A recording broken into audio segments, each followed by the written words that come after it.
by South Border with K po, 2nd fret. Simulan na natin guys. Ito yung mga chords ng kanyang intro. Ang unang chords dyan, ang unang chord ay G major 7. Okay, ituturo natin yung G major 7 guys. Yung 6th string guys, pindutin nyo, yung middle finger yung gamitin nyo. Tapos yung ring finger nyo, yung 2nd string ng 3rd fret. Ganyan, di ba? Tapos itong hintuturo nyo naman, itong 1st string sa 2nd fret. Ganyan yung G major 7 guys. Pero pwede rin naman ganitong G major 7.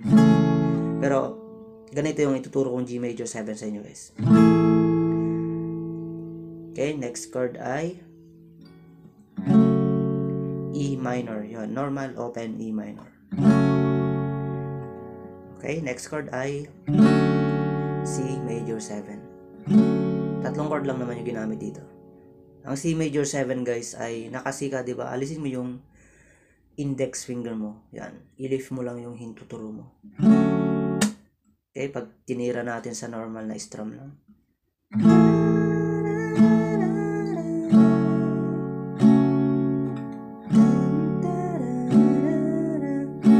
Nag-i-steady lang siya sa C major 7. Tapos babalik ka sa G major 7.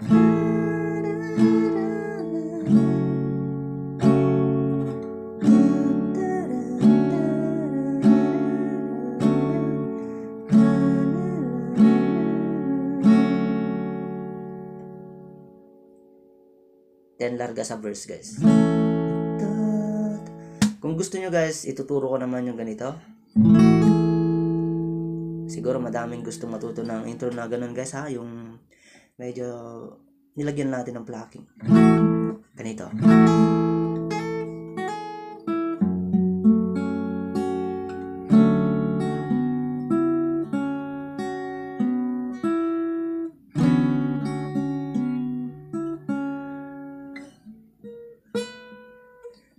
Okay, mag-G major 7 pa rin kayo dyan guys. Ganito yung gagawin nyo.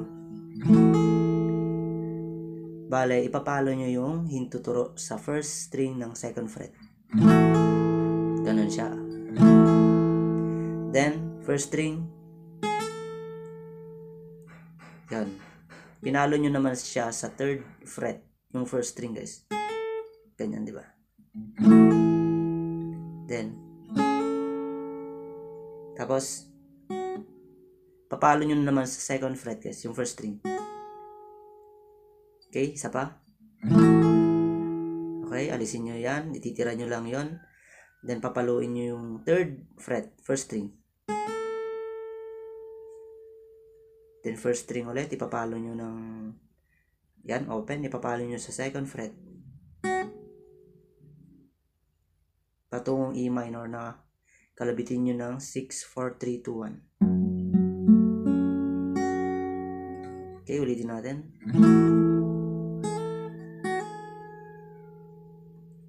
Diba?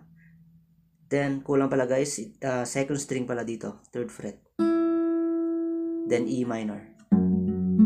Nakalimutan ko guys, ihabol nyo yung 2nd string dito sa 3rd fret.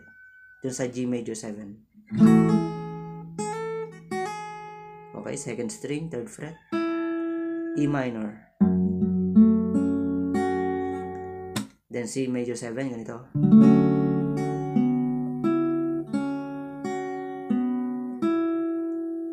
Okay, bali naka C major 7 yan. Strumin nyo. Then, kalabitin nyo yung 1st string. Next, 3rd string. Nakapindot sa 2nd fret, guys. Ganito yung tunog nyan. Then, 2nd string dito sa 3rd fret. Yun. Nasa 3rd fret, guys, ha. Then, i-open nyo yan. 2nd string pa rin. Then, 1st string open. Balik sa 2nd string, 3rd fret. Ganito siya.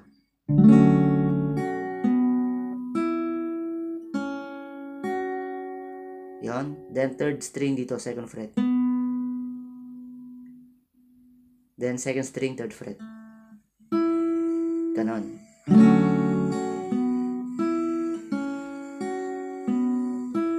Then, babalik kayo sa G major 7. Ulitin nyo yun.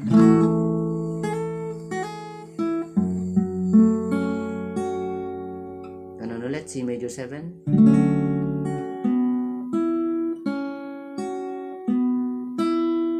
Then isa pa.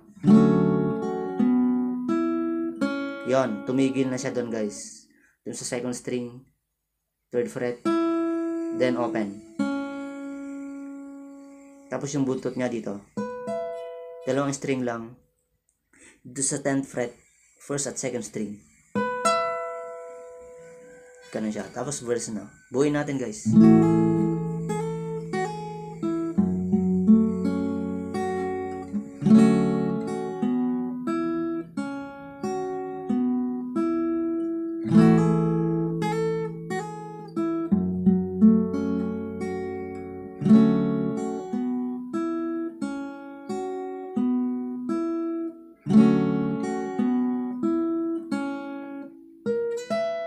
Yan, basta dito sa 10th fret guys ha. Then, ganito yung kanyang verse niya. Okay, ipakita natin G5. Dalawang string lang yung pinindot dyan guys. Ito ang 6th string, bass ng G. Then yung hintuturo nyo sa 3rd string, 2nd fret. G5 yan o kaya Jesus 2.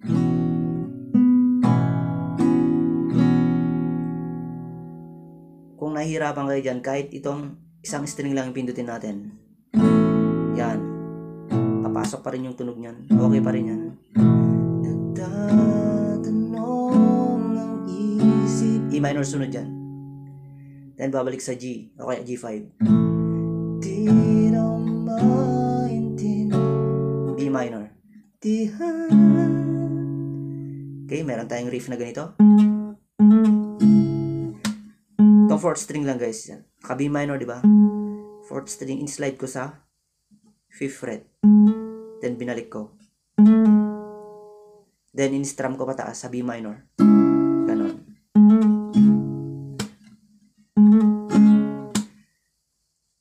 B minor o kaya B minor 7 guys. Mas maganda gamitin natin yung B minor 7 dito. Pwede namang normal G guys ha, instead G5. Pwede namang kayo mag G yung normal. Nagtatanong ang isip, di na maintindihan.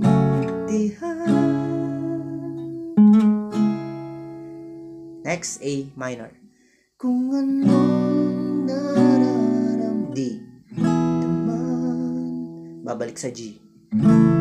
Dapat mo malaman, sa puso ko'y ikaw lamang. Then F. Ang naging D sa. Okay, F, D sa dulo guys. Ganon sa verse niya. Then ganito yung refrain niya guys. Madali lang naman to. Tawagin natin itong E flat. Okay, tuturo natin yung E flat guys.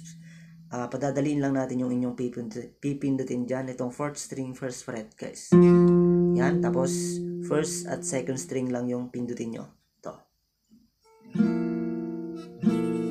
O kaya, mas maganda, idamay nyo na rin yung 3rd string. Ganyan. E flat guys. Ito muna yung E flat natin. Ganyan yung refrain niya. Next ay B flat. Ganitong B flat. O kaya ganito na lang. Alam niyo naman siguro yung B flat, di ba? Then babalik ka sa E flat. Then D7. Ganyan lang yung refrain niya. 4 chords lang. Okay. Pangamba.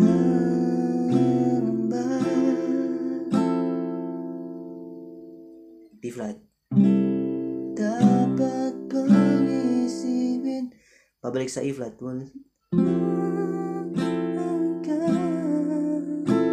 Then D7. Asahan mo na. Ganun lang kadali yung refrain niya guys.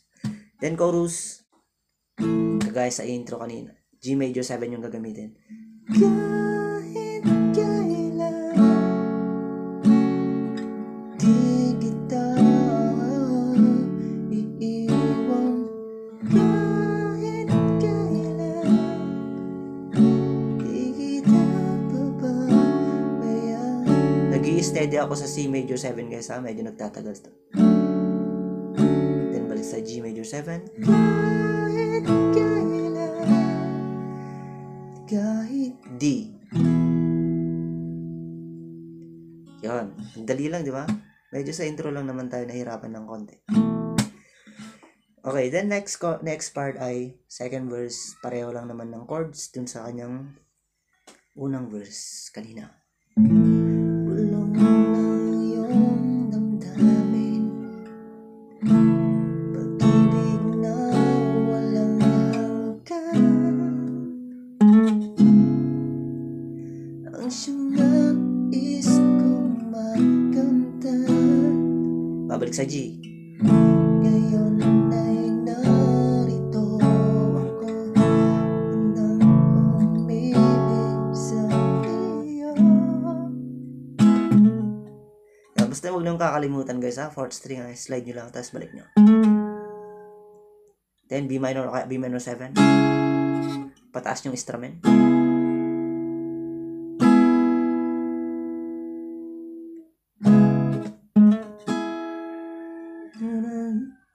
Then F no. Tapos D sa. Then refrain ulit, E flat. B flat. Dapat pang isipin mo na. Then D7. Asahan mo na. Then chorus ulit. Kung nahihirapan ka sa G major 7 guys, kahit G lang, G, normal G. Kahit kailan di kita iiwan. Pero mas maganda talaga yung G major 7. Kahit kailan di kita papabayaan. Kahit kailan, kahit kailan. F na doon guys. Sorry, D pala, D. Nalito tayo doon. Di ba nandyan naman 2 times yung tatlo?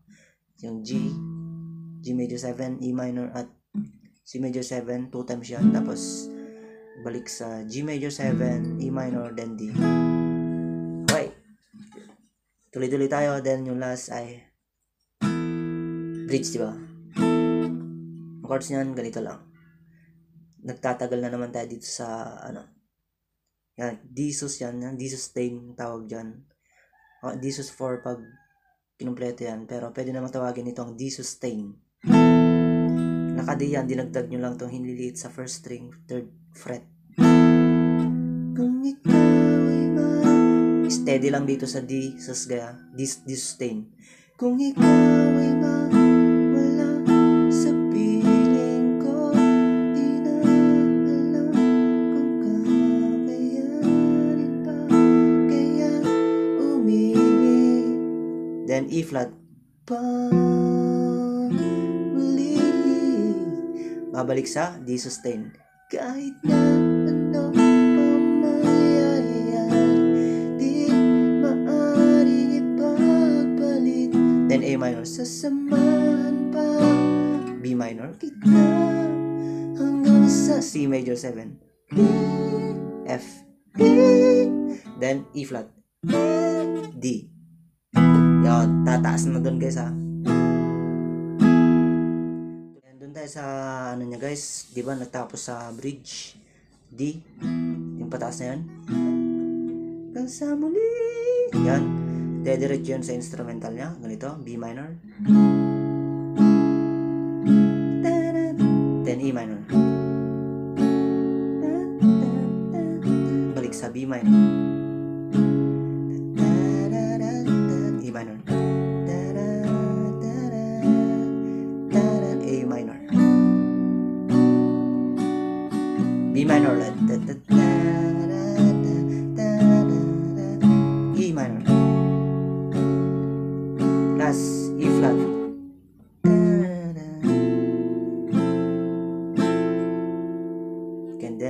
tataas ng konting note yung kanyang chorus guys. Kalahating note lang naman. Diba G yung una kanina? Tumaas siya ng half note, magiging G sharp yan. 3 chords lang naman yung last chorus nito guys. G sharp, then F sharp, sorry, F minor pala. Yung F minor, tinanggal mo lang yung gitna. Yung last, C sharp.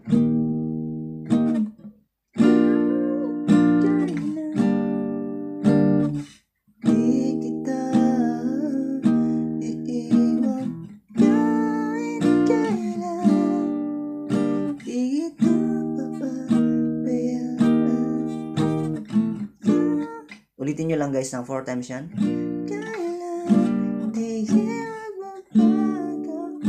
Yan. Yan, tuloy-tuloy lang yan guys.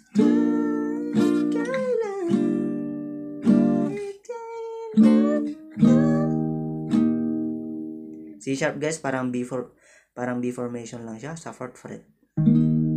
Pwede naman ganito. Yan, then babagsak sa G. Ganun lang guys yung kahit kailan.